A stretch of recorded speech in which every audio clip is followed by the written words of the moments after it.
Okay, so now we're doing video of Kiss's engine block with the lighting. It's got a couple of different modes which I can't really show just because of the fact that it's all on my phone, but I can't get to the app without turning off the camera.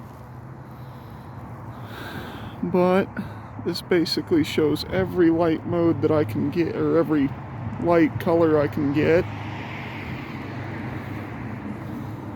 as well as this is what it looks like on the inside when I hit the button.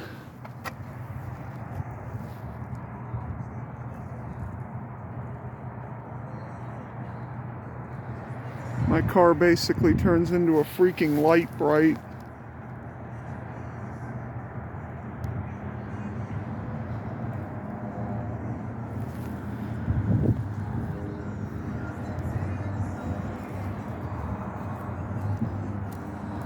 So yeah, that's basically all the lighting options that I've added, as well as the additional mirror. I mean, I didn't show the mirror really, but